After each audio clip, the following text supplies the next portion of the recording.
Welcome back to another episode of Meet Your Alderman, a University of Chicago public policy podcast, where we talk to members of the Chicago City Council about their legislative priorities and the people they represent. I'm Jeff Biddle, coming to you once again from the Keller Center recording studio at the University of Chicago in Hyde Park. For this episode, we were very pleased to host the Alderperson of the 26th Ward, Jessie Fuentes, for an illuminating conversation about her background and the issues that motivate her to work on behalf of her community. Enjoy the interview.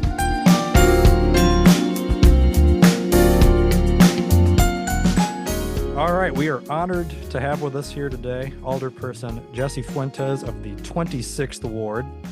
Thank you for joining us, Alderperson. Thank you for having me. It's a pleasure.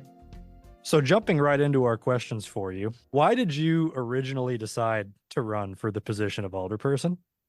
Yeah, absolutely. That's a fantastic question. I think that, there are a couple things that come to mind for me when I chose to run. And I was doing policy work for a couple years, particularly around Latino representation, the COVID crisis in the 26th Ward, and public safety in particular, really trying to focus on how do we provide the services that our community needs so that we don't have individuals that are turning things like carjackings, armed robberies, or violence in our community, and how do we build healthy ecosystems. And I think I got to a point in my career where you could be the policy advocate, you could continue to write what seems to be really good legislation, but if you don't have legislators that are going to push them through, well, then you just need to become one. And I remember that thought crossing my mind, and then it had become more real every day, right? That if I wanted to enact actual change, I needed to be the legislator that was passing good policy. And so I chose to run. I chose to run, for every young person that deserved to have someone in office that represented them, that understood their lived experience, and that would legislate on behalf of that lived experience. Great. And one thing I've noticed in listening to other interviews with you and reading public statements is throughout all your work, legislative and outside, there's almost a singular focus on community. Tell us a little bit more about the community that you do come from and about the broader 26th Ward. Yeah, so I'm born and raised Humboldt Park. I'm super proud to be a Puerto Rican Cuban from the neighborhood. I grew up on Kedzie in between Beach and Hearst, right across the street from the physical park, probably one of the most beautiful parks in the city of Chicago. It's a community that I think has been extremely resilient and has faced a lot. Growing up in Humboldt Park, particularly on Kedzie, right, we faced a lot of social issues that I think were super real, not just for my family, but for many families like mine in Humboldt Park and across the 26th Ward. My family lived in immense poverty. Plugging extension cords into hallways for light was a normal thing in my upbringing.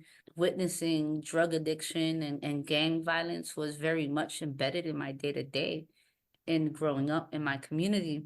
And, I always wanted to not just be able to break generational norms for myself and my family and, go to school, become the first college graduate and have a career, but I wanted to ensure that there were systems in place that allowed all families in Humboldt Park and in the broader 26th Ward to have that same access, right? I was super privileged to have an organization that wrapped themselves around me and truly invested in everything that they thought was my potential. And that's what made the difference. But not everyone has the privilege of having an organization like the Puerto Rican Cultural Center or having a school like Dr. Pedro Albizu Campos to really pour into young people. I tell folks all the time, like, I'm the proof of concept that when we invest in young people and we give them the right tools and resources, they tend to overcome some of the social dynamics that put them in situations in which they are capable of making some poor decisions. And, that still today is the reality for families in Humboldt Park, El Mosa, Belmont Cragen. A lot of young people or young adults in the 26th Ward are children of folks that have immigrated here from other countries that are working really hard to build a better life for their family and future generations, and find that it's extremely difficult here in Chicago and in the United States. And so it's about building an ecosystem that provides systems of care for individuals that doesn't require them to be wealthy or live in a certain zip code. we should all have access to good education. We should all have access to workforce development. We should all have access to mental health care. We should all have the right to be housed. And so when I chose to run, it was really from that experience, right? And that community experience. I've seen the worst parts of what disinvestment looks like and the best part of what a well-resourced community can look like, because I have lived both. And for me, it's extremely important to make sure that families can experience the best versions of our community. That is what got me to this very seat that I'm in today. So now that you've had some time in office to be working on behalf of those families, what are you most proud of at this point? What's been the most fulfilling part of being on city council? The most fulfilling part is I spend a lot of time in the field. I love knocking on doors. I love being in communities, going to community events, having conversations with our neighbors, really listening. And the most fulfilling piece that I find right now is how many times constituents say it feels good to have an elected that's in community with us. It feels good to have an elected that's listening, right? And that understands. I think this level of understanding for them is very different. Oftentimes, our elected officials feel removed from our day to day. And I make it a point, in my schedule to be in community so that folks understand that I still understand their day to day despite being an elected official. And then, the piece that I'm most proud of is passing on fair wage on the legislative side, right? We have phased out, or at least passed a law that will phase out the sub-minimum wage for hospitality workers across the city. Today, our hospitality industry is made up of predominantly Black and brown women, majority of that population being single mothers, all women making $9.48 when the average rent in the city of Chicago is $1,800 a month. And so, it's about time that those individuals receive the raise. They can make the minimum wage with tips on top and actually be able to live in the city of Chicago and not just survive. So you're in the community every day, you're in the field talking to people, but also you are distinct from your predecessors in certain ways in that you also look like the community you come from. You're Yeah. the first queer Latina, the first woman to represent the 26th ward. And are you the youngest alderperson in Chicago history or in 26th ward history? In 26 ward history, the youngest alderperson in Chicago history, we have to pay that to 35th ward alderman Carlos Ramirez Rosa when he was That's elected. right. He was only about 28 years old. Yeah. Okay. Okay. Well, that doesn't take away from the accomplishment, of course, but how do you think those differences from your predecessors are important to the work you do? How do you think they inform the perspective you take?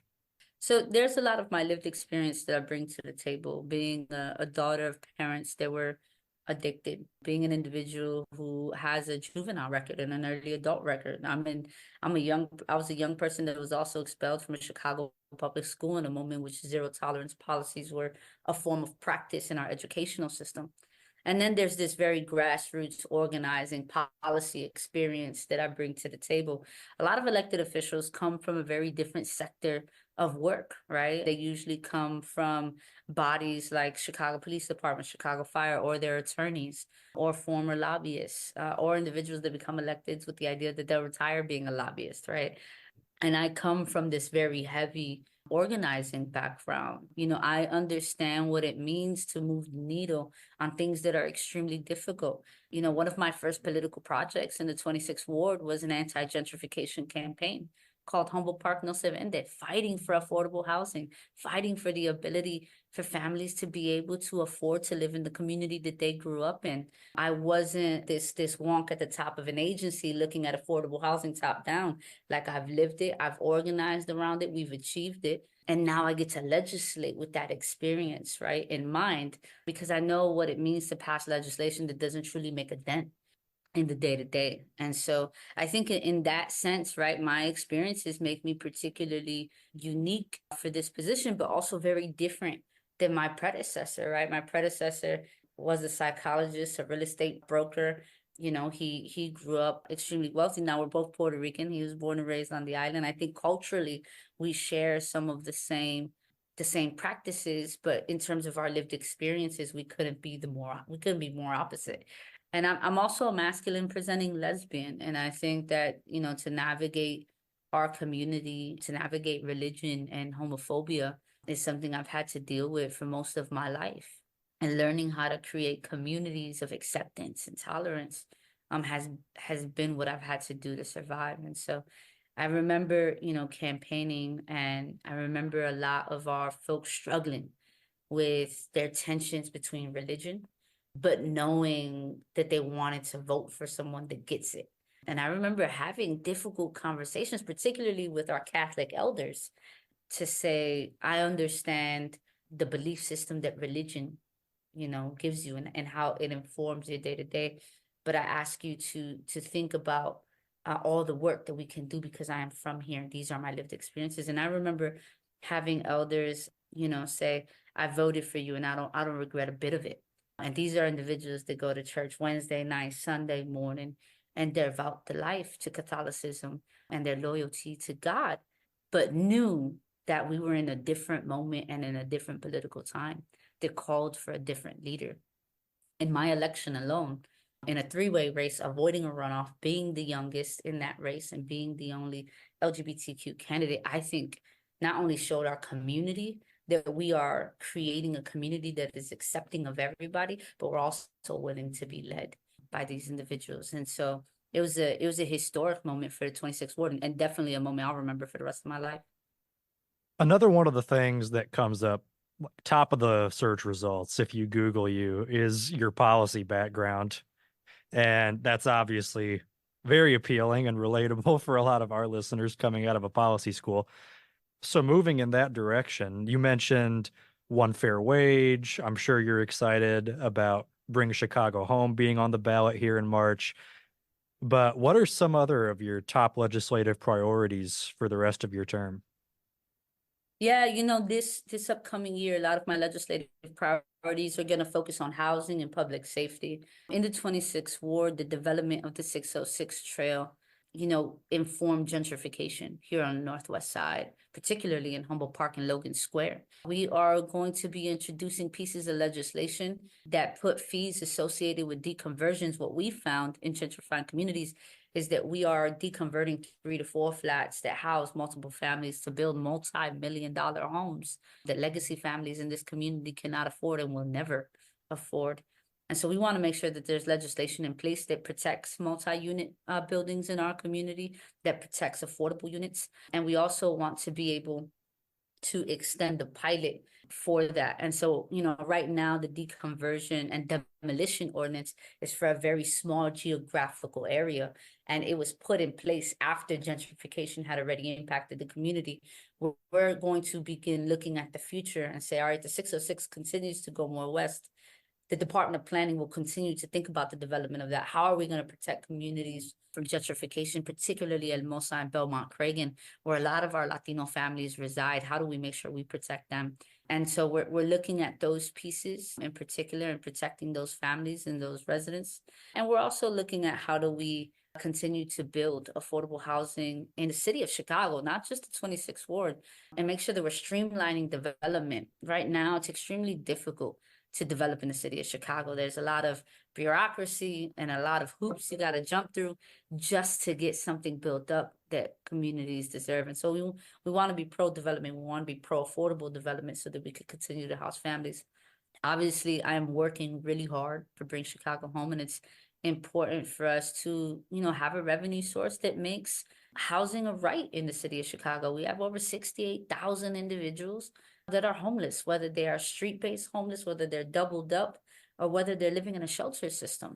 Everyone deserves dignified housing, and having the revenue source to provide the wraparound services that rendered folks homeless in the first place is going to be extremely important. And so that's first priority, first quarter.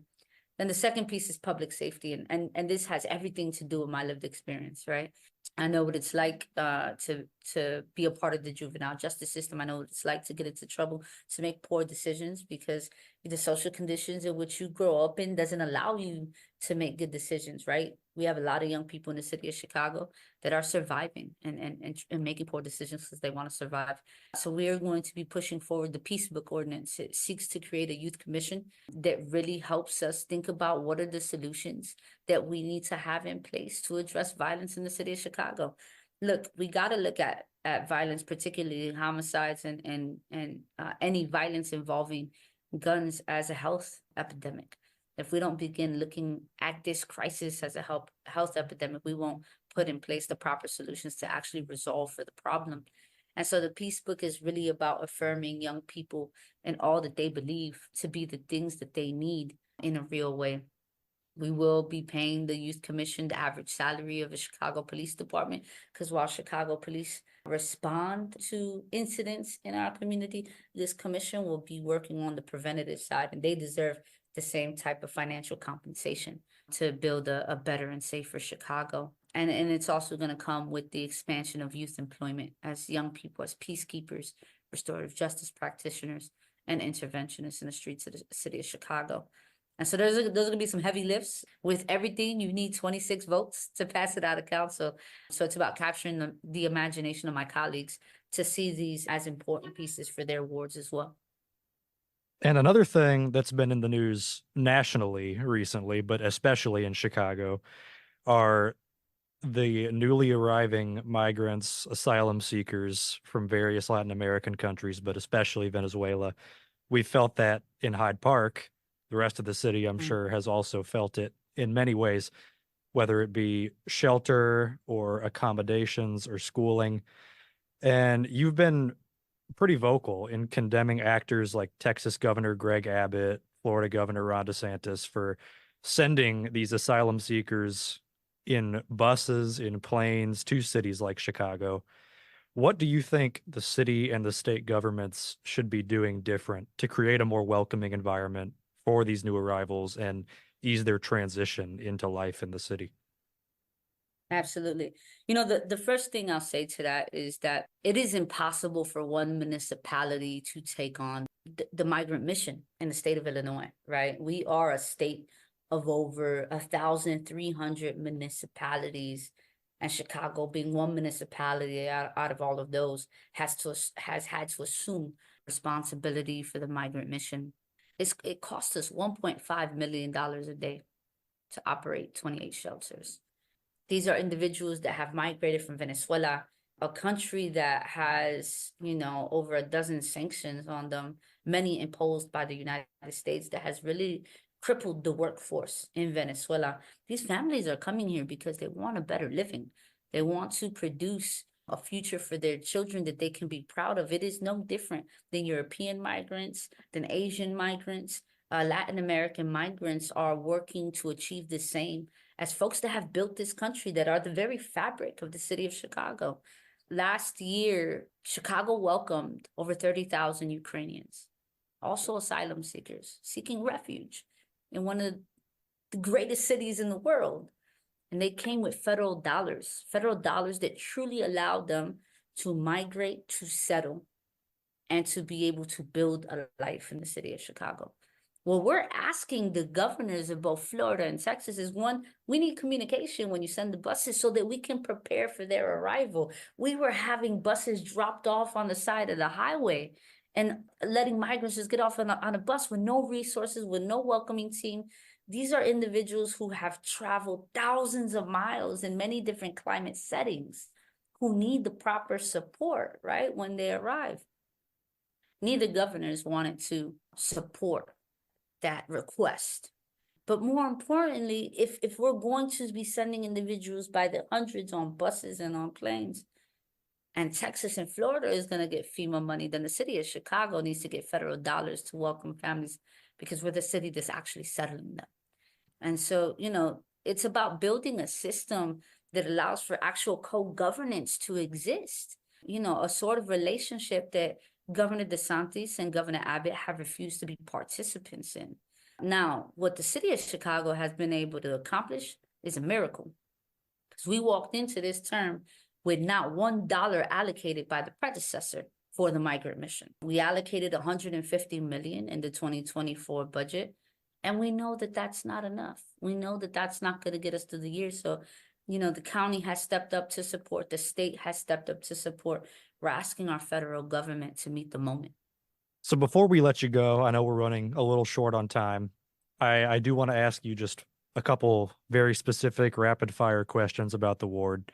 First, what are the best ways for 26th Ward residents to engage with your office?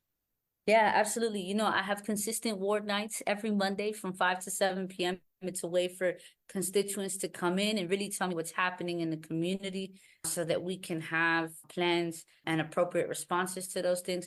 We are doing every one Saturday a month coffee with the alderperson. I'm rotating coffee shops all around the 26th ward so that individuals can participate and listen to my political and legislative agenda. And I also have committees. I have a public safety committee. If we have residents that are concerned with public safety in the 26th ward, they could join this committee to be a part of the solution-based conversations that we're having. And I also have a zoning community committee that really helps us determine what's the most appropriate development in the 26th ward. So if I have housing wonks out there who care about affordable housing and affordable home ownership, please join the zoning committee so that we can really build the development in the 26th ward. All of this information could be found on my website, the26ward.org. There's sign-up sheets for every committee, as well as a way to sign up for our newsletter that we send out every week with all of the information I provided. And then for those of us outside of the 26th Ward who may not be as familiar, what are the alderperson recommended places to stop and grab a drink or a bite to eat? Oh, that's a perfect question. So if you're looking for Puerto Rican food and you want it to feel like a grandmother cooked it for you out of her kitchen, please go to Janelli's Kitchen on Division Street. It is on the 2600 block. If you're looking for a great cocktail and you want to be in a nice space, please visit Scofflaw on Armitage and Kedzie. Some of the best cocktails that come out of my ward. We also have Indian restaurants on Armitage. We have Mexican restaurants on the west side in Belmont Cragen. Please go to La Paz on Armitage near Leclerc. If you're looking for a great breakfast spot, you want good pancakes and a good omelet, you can go to Nellie's restaurant on Division and Campbell. We have everything, a little bit of everything in the 26th ward. It's a great place to be. All right, well, Alderperson Fuentes, it was fantastic hearing from you. Thanks again so much for coming on the show and engaging with us today. Absolutely. Thank you for having me. That's our show for today. Special thanks go out to Hannah Bernick and Alex Kroger for editing, research, and production. The UC3P team, to Alderperson Fuentes' staff for help setting up this interview, and, of course, you for listening. See you next time.